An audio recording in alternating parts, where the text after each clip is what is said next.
Hello everyone, मैं हूं CA कविता और आज हम स्टार्ट करने वाले हैं एक मोस्ट इंपॉर्टेंट टॉपिक जिसमें मैं आप लोगों को कंप्लीट सीरीज प्रोवाइड करने वाली हूं टीडीएस के कोर्स की। बहुत ज्यादा मैसेजेस मेरे पास लोगों के आ रहे थे कि मैम आप टीडीएस का कोर्स स्टार्ट क्यों नहीं करें, टीडीएस का भी कोर्स हमें प्रोवाइड करवाए। तो टीडीएस की कंप्लीट सीरीज मैं आप लोगों को प्रोवाइड करने वाली हूँ जिसमें बेसिक टू एडवांस हर एक चीज मैं आप लोगों को टीच करूंगी। इसके अंदर हम थ्योरेटिकल भी सीखेंगे और प्रैक्टिकली भी सीखेंगे कि किस तरीके से आपको आईटीआर फाइल करनी है, किस तरीके से टीडीएस आपको कैलकुलेट करने हैं, रिटर्न रिवाइज कैसे होगी। तो कंप्लीट सीरीज मैं आप लोगों को प्रोवाइड करने वाली हूं।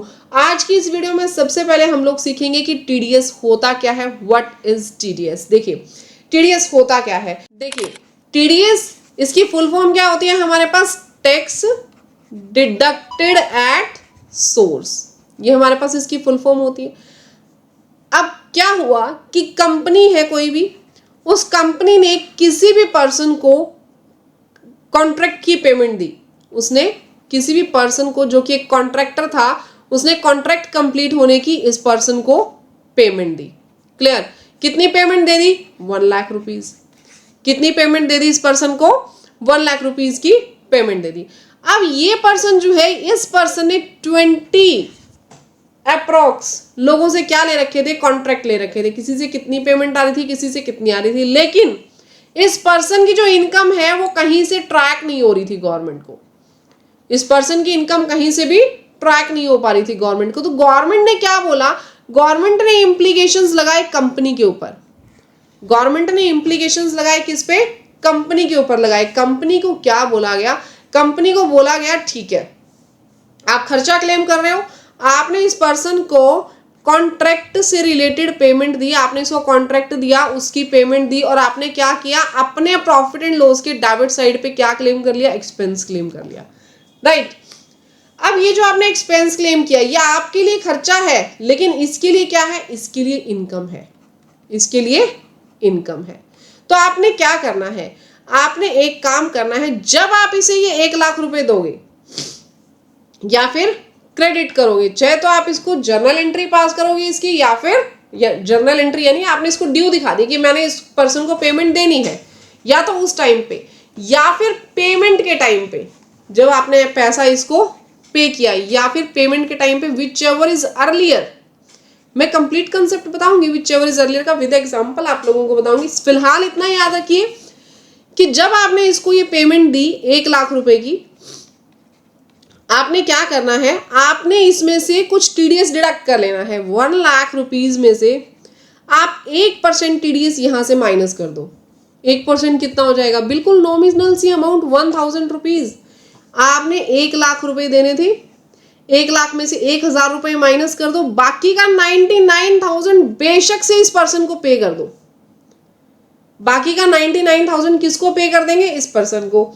अब ये जो 1000 है, अब ये जो 1000 है, आपको इसका क्या करना है? ये जो 1000 रुपीज है, इसका टीडीएस आप किसको जमा करवाओगे? गवर्नमेंट को जमा करवाओगे। ये हम लोग डिपॉजिट करवा देंगे गवर्नमेंट को, और गवर्नमेंट क्या करेगी? इस पर्सन के 26 एएस में इसको रिफ्लेक्ट कर देगी। 26 एएस में इसको रिफ्लेक्ट कर देगी। आपने ये जो टीडीएस था ये डिपॉजिट करवाया गवर्नमेंट को, चालान पे किया, पेमेंट के साथ आपने जो रिटर्न फाइल करोगे उसमें बताओगे कि इस पर्सन के पैन के अगेंस्ट, ये जो पर्सन है, इस पर्सन के पैन के अगेंस्ट हमने 1000 दिया है। अदर कोई पर्सन है तो उसके पैन के अगेंस्ट कितना दिया है? तो पैन वाइज डिटेल आपने यहाँ पे देनी है। P1 P2 P3 for example, जो भी इनके पैन है उनकी पेमेंट के अगेंस्ट, उनके पैन के अगेंस्ट कितनी कितनी पेमेंट आप जमा करवा रहे हो, उनका कितना कितना टीडीएस है। मेरी बात समझ में आ गई? हर एक पैन की आप डिटेल देंगे कि किस पैन के अगेंस्ट कितना टीडीएस है। क्लियर हो गया? Okay ma'am.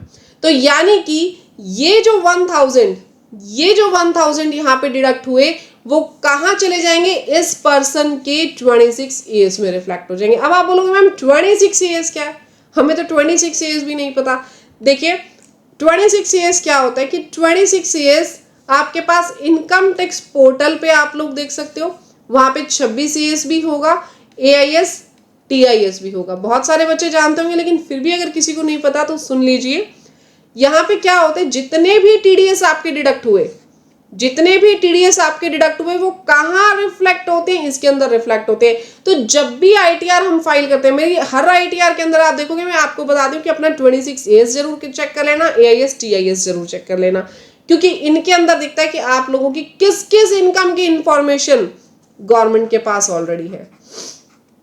आपकी जिन इनकम्स की इंफॉर्मेशन गवर्नमेंट के पास है उनके ऊपर उसने टीडीएस डिडक्ट किया होगा, आपको दिख जाएंगी। वो इनकम आपने आईटीआर में जरूर शो करनी है, उसमें से कुछ भी मिस मत करना, अदरवाइज नोटिस के चांस 100% लगा करके चलिएगा। क्लियर? चलिए, ये बात की बात थी। अब ये टीडीएस हमारा 26AS में रिफ्लेक्ट हो जाएगा। उसके बाद आपको करना क्या है, अब वो जो पर्सन है, जो कॉन्ट्रैक्टर था, ये कॉन्ट्रैक्टर था, इसके नाम के 1000 हमने डिपॉजिट कर दिए, अदर पर्संस ने भी डिपॉजिट किए, इसके पास टोटल टीडीएस कितना इकट्ठा हो गया, 25,000 during the year, financial year 25-26, इसके पास कितना टीडीएस इकट्ठा हो गया, 25,000। बट लास्ट में जब इसने रिटर्न फाइल की, तो इसका टैक्स एक्चुअल में कितना बनता था, एक्चुअल में बनता था 17,000। एक्चुअल में कितना बनता था, 17,000। तो यानी इसने जो टीडीएस यानी टैक्स जो पे किया था, उसके जो उसे इनकम मिल रही थी, देखिए उस पर्सन ने 1 लाख रुपीज इसको पे किए, 1 लाख में से 1000 इसने टीडीएस डिडक्ट कर दिया, पे कितने की थी, 99,000।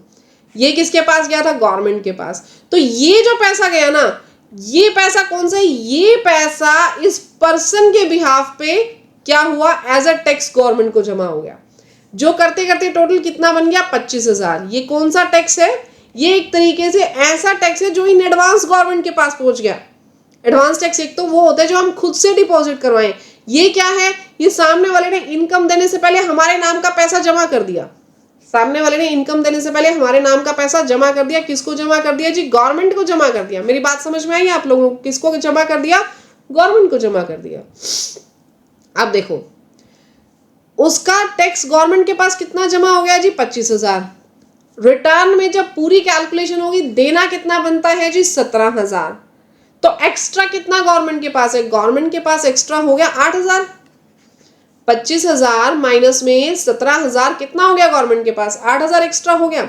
अब ये जो 8,000 गवर्नमेंट के पास एक्स्ट्रा पहुंच गए, इसका क्या होगा, इसका गवर्नमेंट आपको क्या दे देगी जी, रिफंड दे देगी। गवर्नमेंट कहती है टेंशन मत लो, टीडीएस होने दो डिडक्ट, टीडीएस को डिडक्ट होने दो, अगर एक्स्ट्रा मेरे पास आएगा तो मैं आप लोगों को रिफंड दे दूंगी। अगर कम रहेगा, फॉर एग्जांपल आपके पास 25,000 का टीडीएस था, लेकिन जब कैलकुलेट हुआ तो 26,500 का बच गया, 26,500 का टैक्स आया। अब यहां पे आपको क्या करना है, 1,500 रुपए एक्स्ट्रा देने हैं, यहां पे 1,500 का एक्स्ट्रा टैक्स आप लोगों को भरना है। बात क्लियर हो गई मेरी, ठीक है जी। देखिए टीडीएस का मेन एक ही मतलब है, गवर्नमेंट क्या चाहती है, गवर्नमेंट हर एक ट्रांजैक्शंस के ऊपर ट्रैकिंग चाहती है कि आपने पैसा पे किसको किया और आया कहां से, रिसीव किसको किया। अब आप बोलोगे मैम पेड की ट्रैकिंग कैसे होगी, एक कंपनी जो है टीडीएस डिडक्ट कर रही है हर एक्सपेंडिचर पे, जिन जिन के ऊपर एप्लीकेबल है उन पे, हर उन एक्सपेंडिचर्स पे टीडीएस डिडक्ट कर रही है जो उनके ऊपर एप्लीकेबल है, जिसके ऊपर टीडीएस एप्लीकेबल है। तो कहीं ना कहीं एक एक्सपेंडिचर्स की ट्रैकिंग हो गई ना कि कहाँ से वो पैसा आ रहा है। मेरी बात समझ आई? और आपकी इनकम की भी ट्रैकिंग हो रही है कि आपकी इनकम कितनी है और कहाँ कहाँ से आ रही है। बात क्लियर होगी? तो टीडीएस मतलब जो भी आपको पैसा दिया जा रहा है, जो भी कॉन्ट्रेक्चुअल वर्क की पेमेंट की जा रही है या रेंट पे किया जा रहा है, बहुत सारी इनकम्स इसके अंदर आती है, मैं आपसे सारी डिस्कस करूंगी। उसके ऊपर कितना टीडीएस डिडक्ट हुआ वो हमें चेक करना होता है। तो टीडीएस का मेन मकसद क्या है कि एक ट्रैकिंग बनाना कि आपको कहां से इनकम रिसीव हुई, कहां पे पेमेंट की आपने। क्लियर? नाउ अब इसे आप ध्यान से समझेंगे, गवर्नमेंट क्या करती है, एक तरीके से इनकम टैक्स कलेक्ट करती है एडवांस में। क्लियर?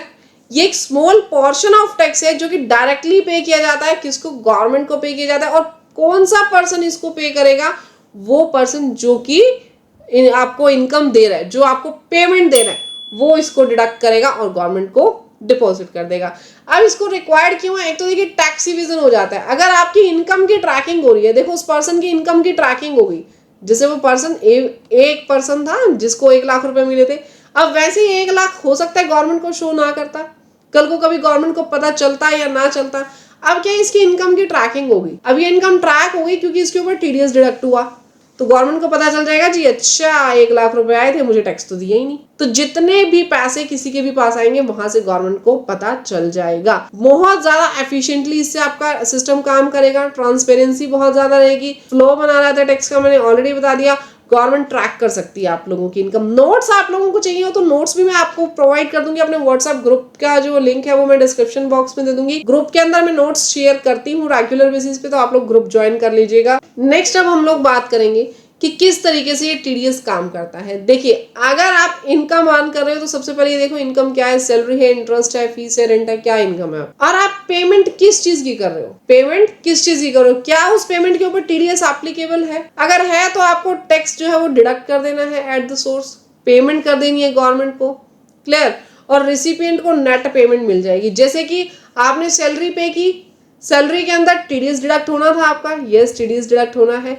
गवर्नमेंट को आप पैन के अगेंस्ट जो है वो टीडीएस डिपॉजिट करवाएंगे, और जो भी नेट पेमेंट होगी वो सामने वाले पर्सन को मिल जाएगी। कितनी पेमेंट मिलेगी, जितनी आपको रिसीव होनी थी माइनस में, इसमें से टीडीएस माइनस कर दो और बाकी बची हुई क्या हो जाएगी, नेट पेमेंट, वो आप पे कर देंगे, क्लियर। नेक्स्ट देखिए, एक बहुत अच्छा एग्जांपल आप लोगों को दिया हुआ है। क्या कह रहे हैं कि रवि एक फ्रीलांसर है जो कि डिजाइन कर रहा है अपनी सर्विसेज कंपनी के लिए। कितने पैसे ले रहा है वो, 60,000 ले रहा है कंपनी से। अब 60,000 अगर उसने कंपनी से लिए तो उसको टीडीएस पे करना पड़ेगा। किस टीडीएस लगेगा, कितना टीडीएस लगेगा जी, 6,000 रुपए। कितना टीडीएस लगेगा, 10% टीडीएस लगता है। अब आप बोलोगे मैम रेट का हमें कैसे पता चलेगा, मैं रेट्स भी आप लोगों को बताऊंगी, स्टेप बाय स्टेप हर एक चीज समझाऊंगी। यहाँ पे आपने टीडीएस डिडक्ट कर लिया और यहाँ पे कितना पे कर दिया आपने, 54,000 पे कर दिया। 60,000 तो आपके पास टोटल था ना, इसका 10% आप लोग डिडक्ट कर देंगे, 6,000 डिडक्ट हो गया, 54,000 आप लोगों ने पे कर दिया। अब 6,000 क्या करेगा वो पर्सन, डायरेक्टली डिपॉजिट करवा देगा किसको, गवर्नमेंट को, क्लियर। अब कल को हुआ क्या, एक साल के बाद ऐसा हुआ कि आपकी टोटल टैक्स लायबिलिटी निकल कर क्या आई, 35,000 ओनली। सिर्फ आपको 35,000 पे करना था टैक्स लायबिलिटी का। 35,000 आप इसमें से माइनस कर देंगे 6,000 में से, आपके पास कितना रिफंड बच गया, बचा हुआ बैलेंस कितना है, 25,000 का। ये आपको क्या करना है, इसका आपको रिफंड मिल जाएगा, क्लियर।